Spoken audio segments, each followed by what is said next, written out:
Me encuentro en el Laboratorio de Biología Molecular de la Universidad de El Salvador. Aquí cuentan con los profesionales necesarios para hacer diagnóstico de casi cualquier enfermedad, incluso el COVID-19 en caso de ser necesario. Piensan ofrecerle al Ministerio de Salud que, contando con los reactivos, podrán coadyuvar en la detección de la enfermedad. En un edificio contiguo a este, se trabaja en la elaboración de alcohol gel con el objetivo de abastecer a la población. Y es que mientras no exista ni tratamiento ni vacuna contra el coronavirus, la mejor estrategia será la prevención.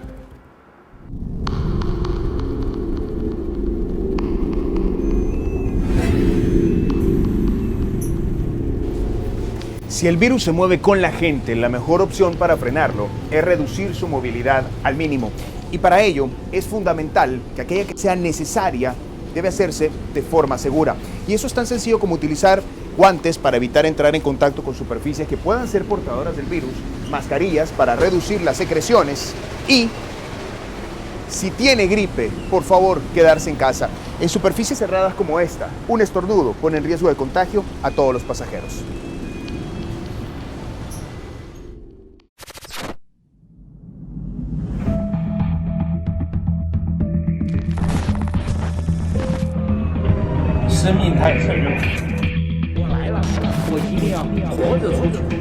Wuhan, la zona cero de la pandemia, fue bloqueada el pasado 23 de enero. 11 millones de personas quedaron en cuarentena.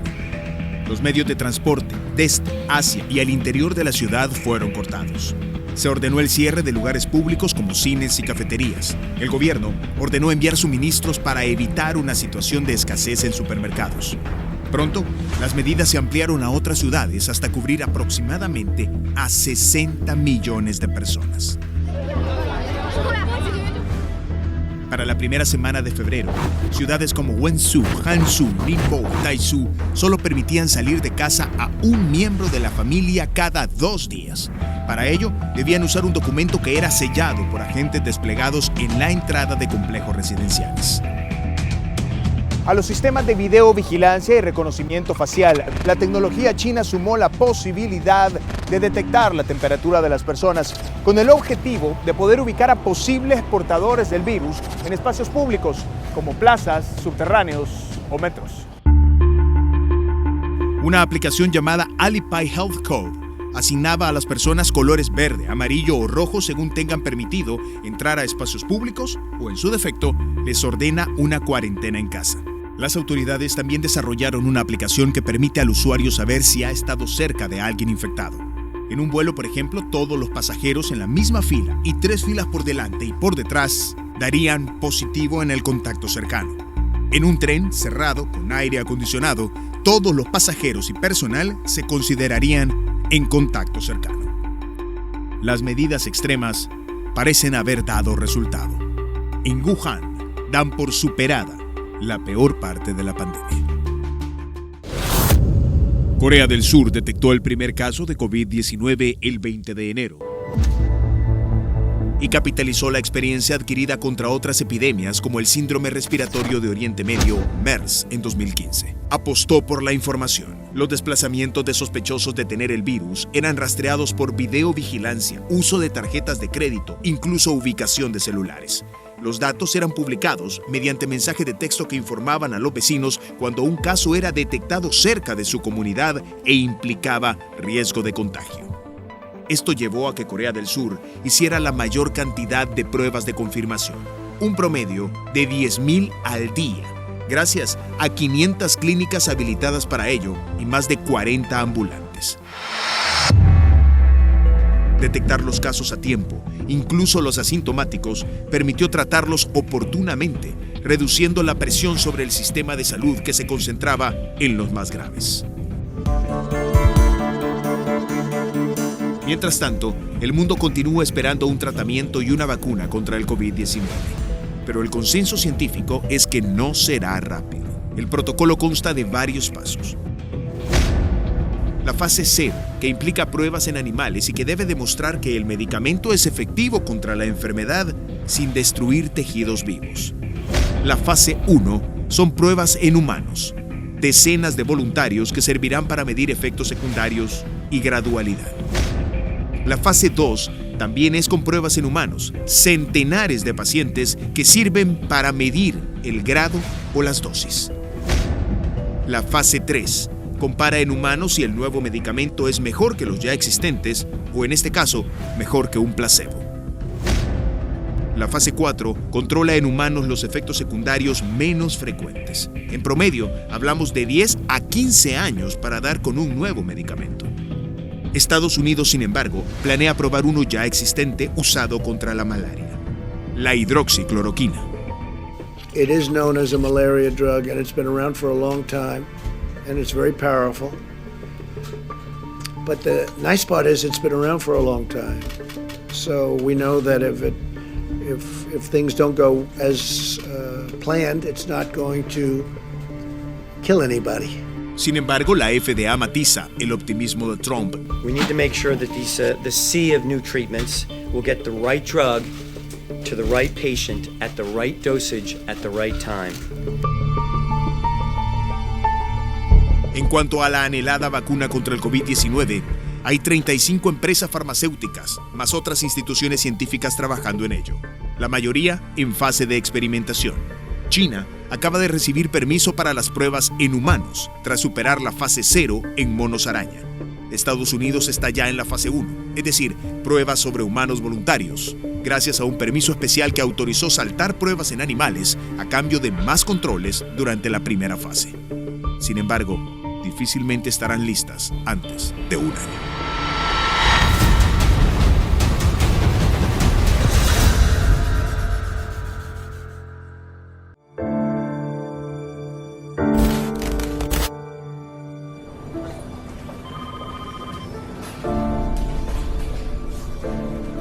Este video, distribuido en el mundo árabe, muestra cómo el COVID-19 se esparce con suma facilidad.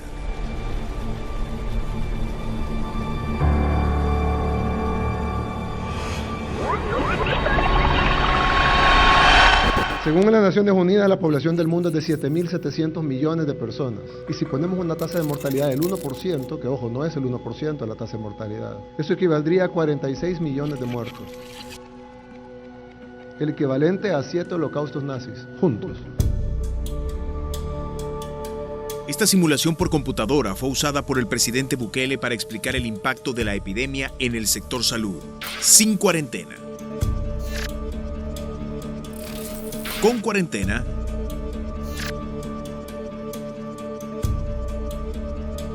y con distanciamiento social. El concepto que estamos manejando hoy día es que hay que aplanar la curva.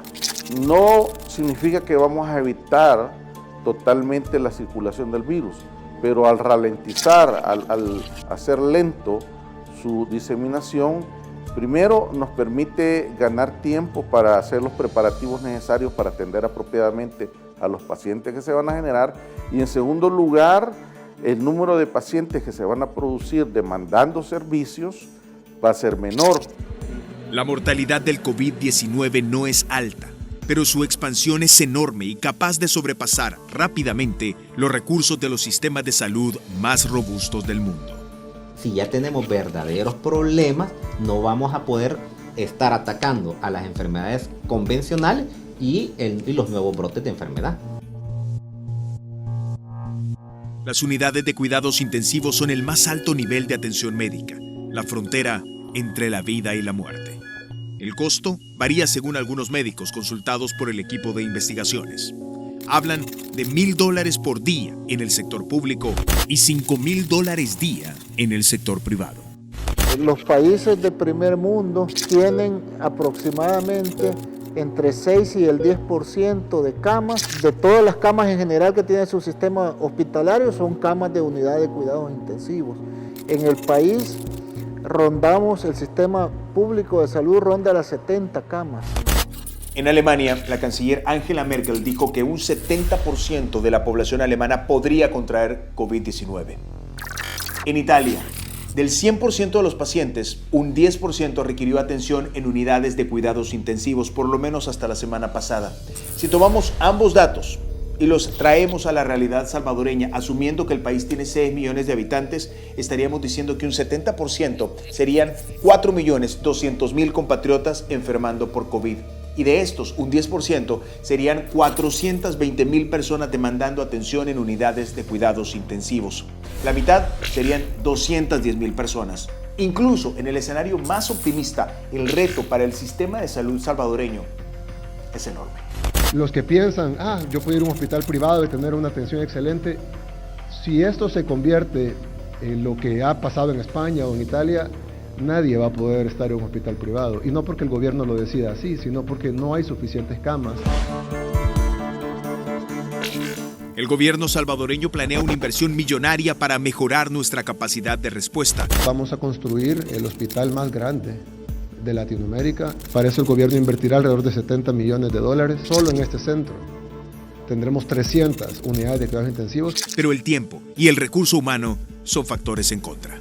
En el país solo contamos con cerca de 50 especialistas en cuidados intensivos y es una especialidad que es compleja su preparación. Después de ser médicos, o sea, después de estudiar 7 años, la persona se tiene que preparar entre 6 y 8 años para ser especialista en medicina crítica o cuidados intensivos. Mientras los esfuerzos por incrementar la capacidad de respuesta en el máximo nivel de atención médica continúan, la primera apuesta será reforzar el Hospital Saldaña. Tenemos la capacidad para 200 hospitalizaciones y más, tanto en el Hospital Saldaña como en el Seguro Social de San Miguel, que lo vamos a ocupar solo para el COVID-19. Este proyecto del Hospital Saldaña, que estamos hablando de 200 camas más 40 camas de unidad de cuidados intensivos. Un aspecto que complejiza más el problema es que COVID-19 no es la única amenaza contra la cual luchar, en un sistema que ya está abrumado. Porque también ahorita nuestro mayor enemigo puede ser que si aparece el COVID-19, lo estemos también confundiendo con H1N1. El año pasado fallecieron 926 salvadoreños por neumonía. La gran mayoría eran neumonías asociadas a influenza. El dengue puede matar de forma mucho más efectiva que lo que este virus lo está haciendo. Todos los médicos consultados por el equipo de investigaciones confirman que, en atención de emergencias, cuando la demanda supera la capacidad de respuesta, la atención se prioriza en quienes tienen mejores posibilidades de sobrevivir. Existe un sistema que se llama triage o selección, en el cual médicos entrenados valoran caso por caso quién tiene mayores probabilidades de sobrevivir. En base a edad, en base a comórbidos, o sea, enfermedades que tenga la persona. Eso normalmente ya se hace en las unidades de emergencia. O sea, no es una estrategia que ahorita la tengamos que desempolvar. Está presente en la mayoría de centros de atención de emergencia. Hasta ahora, la pandemia no muestra una alta tasa de letalidad entre jóvenes y niños, pero su extremada facilidad de contagio y las condiciones de hacinamiento en las que vivimos los hace eventuales portadores de un virus que podría costar la vida de nuestros padres o abuelos. Establece sus principales riesgos con nuestros mayores, ¿verdad? Con adultos mayores que además tienen enfermedades y con jóvenes también, pero que tengan problemas como la diabetes, como trastornos cardiovasculares, como cáncer y otras cosas más, y mata rápido. Ante escenarios tan complejos, la mejor estrategia sigue siendo la prevención. Esta guerra no la vamos a ganar en los hospitales. Por más que tengamos para atender a los pacientes, no vamos a ganar ahí la guerra. La guerra se va a ganar en la comunidad, cortando la cadena de transmisión.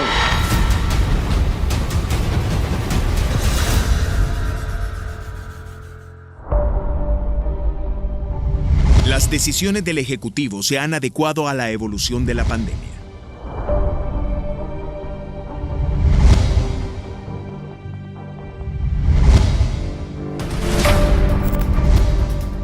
El 30 de enero, el presidente Bukele ordenó prohibir el ingreso de extranjeros provenientes de China.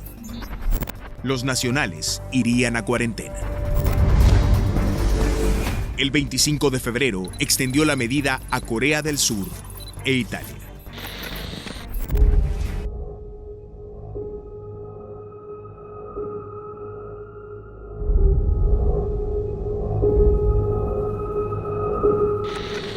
hemos decidido declarar cuarentena para todo el territorio nacional. Esta es una medida, no es una decisión que se ha tomado a la ligera, se ha tomado en consulta con especialistas, se ha tomado en consulta con miembros del gabinete, se ha evaluado el impacto económico que esto va a tener.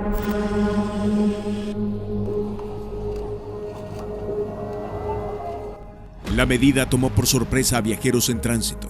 Para algunos minutos fueron la diferencia entre ingresar libremente o irse 30 días a cuarentena. Somos salvadoreños, pero vivimos en Canadá y ahora vamos de regreso porque no queremos estar 21 días, los tiene un desorden han hecho. Pasamos la noche horrible, horrible. Nos ofrecen que mandarnos a cuarentena con todas las personas que están del aeropuerto y nosotros venimos de un país que no presenta síntomas de casos de coronavirus y no nos queremos revolver con ellos o estar con ellos. El 14 de marzo, el legislativo aprobó un decreto de emergencia y otro de excepción para un plazo inicial de 30 días. Mientras tanto, el número de compatriotas en cuarentena continuaba creciendo, al igual que la presión por mejorar las condiciones de los albergues. Hace falta agua, alimentación en el día de anoche no alcanzó para todos, alimentación para el día de hoy en la mañana no alcanzó para todos, agua potable ya no hay, gel no ha habido, servicio médico bastante escaso, pero lo más importante, mucha confusión en la manera de atender. Por increíble que parezca, ante las demandas por mejores condiciones de resguardo, la respuesta en redes sociales fueron acusaciones. Se asume que los albergados son responsables por haber viajado, aunque el presidente aclaró esta semana que cualquier ciudadano en riesgo de contagio podría terminar en cuarentena.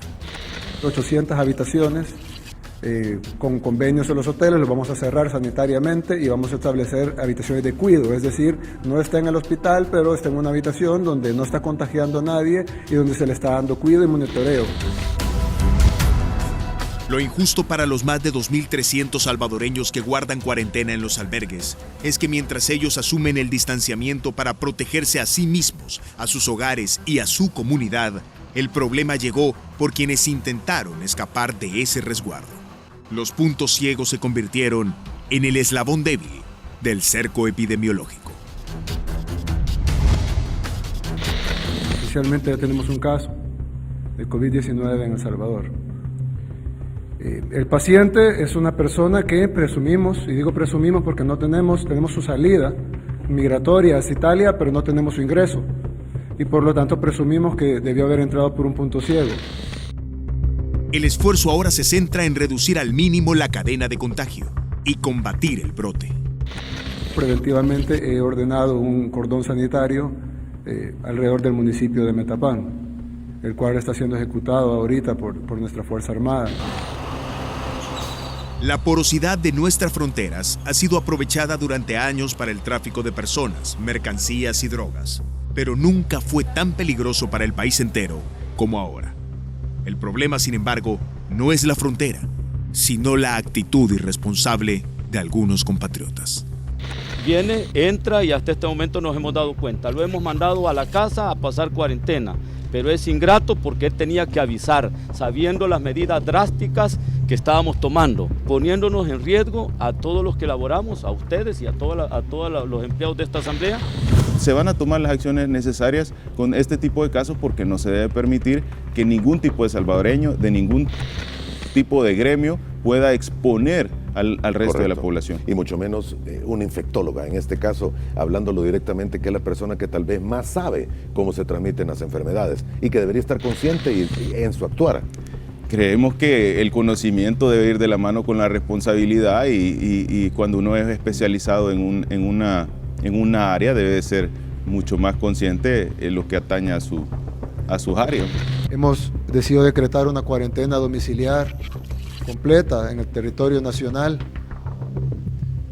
por 30 días desde esta noche. Es decir, nadie podrá salir de su casa. Van a haber muchas excepciones, todos estamos obligados por ley a quedarnos en nuestra casa. Ya no es un llamado a la conciencia, a la reflexión, pero evidentemente no funcionó. La persona que no acate las medidas va a ser detenida y va a ser llevada a un centro de contención. Si usted conoce casos de salvadoreños que ingresaron por puntos ciegos para burlar el cerco epidemiológico, puede compartir la información con las autoridades al teléfono 132. Hacerlo es proteger a su familia y a usted mismo.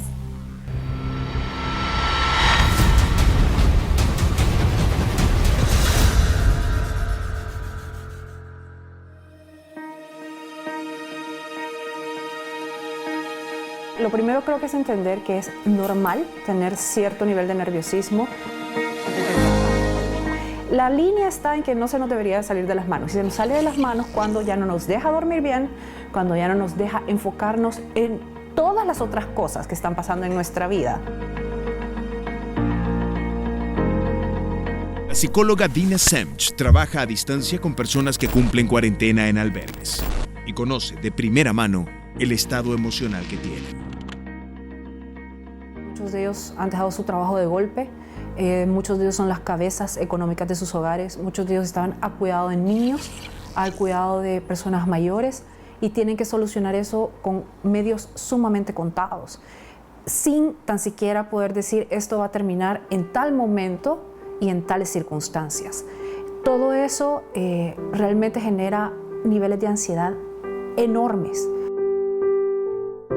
Fuera de los albergues, también hay mucha ansiedad. El COVID-19 domina las conversaciones en todo el mundo, tanto a nivel de medios de comunicación como de redes sociales. Además, anuló importantes distractores como el deporte y los espectáculos. El encierro por distanciamiento social, la incertidumbre por el futuro de la economía y el empleo, sumado al miedo de contagiarse y al riesgo de perder a seres queridos, incrementan los niveles de estrés. Entre los niños, las ansiedades que se acumulan en casa y su energía natural contenida por el encierro pueden volver mucho más intensa su demanda de atención hacia sus padres y aumentar sustancialmente la tensión sobre estos. Los psicólogos recomiendan decirles lo que pasa. Pero, ¿cómo explicarlo a un niño? Yo me inventaría un cuento en base a los gustos del niño de 4 años y los cuentos que más le gustan y se lo diría exactamente de esa manera y al final le explicaría que nosotros estamos viviendo una situación muy similar a la del cuento y lo pondría él como un personaje relevante, un personaje que tiene control sobre todas las variables, que realmente tiene control y con instrucciones claras de qué ese personaje hizo para cambiar las cosas. Otro factor a considerar son las parejas disfuncionales obligadas ahora a una convivencia larga. En algunos casos puede tratarse de encerrar por varios días a la víctima con el victimario. En otros, simplemente es un ejercicio de tolerancia obligada. Y se trata de llevar una convivencia, si no tienen una buena, pues una educada. Y una convivencia educada se basa en responder a la pregunta de ¿qué haría yo si esta persona fuera Juan Pérez? Y voy entrando a la habitación, le daría los buenos días. ¿Qué haría yo si estuviera almorzando con Juan Pérez? Le pasaría la sal si me la pide. Eso es en base simple y sencillamente a la educación para mantener la situación fluyendo dentro de lo posible.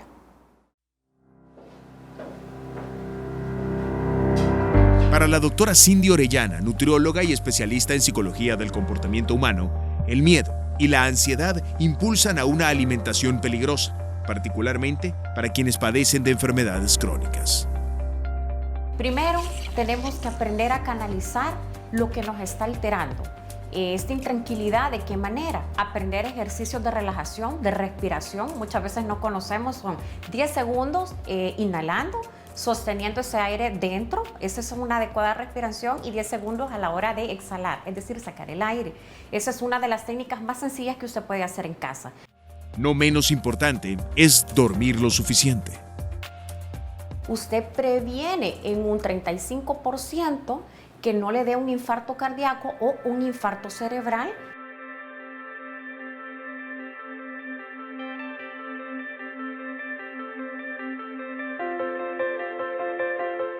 Crear rutinas y dentro de ellas respetar los horarios de comida. Cocinar platillos más elaborados, aprovechando que ahora hay tiempo, y optar por meriendas saludables podrían evitar que el periodo de aislamiento descontrole nuestra salud.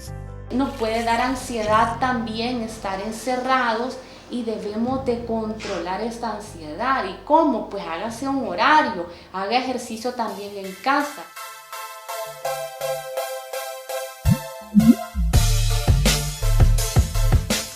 Katy Paniagua, atleta y entrenadora personal, trabaja en fáciles rutinas que pueden hacerse en casa. En el siguiente ejercicio vamos a trabajar abdominales. Para eso nos vamos a sentar firmemente en la silla, luego vamos a tomar de los lados, vamos a asegurarnos que nuestros pies estén totalmente en el piso y vamos a elevar la rodilla lo más cerca del pecho de forma alterna.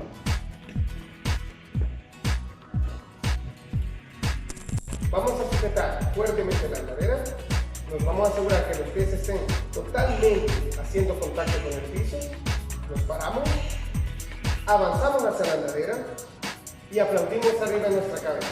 Regresamos a la andadera, retrocedemos y nos volvemos a sentar.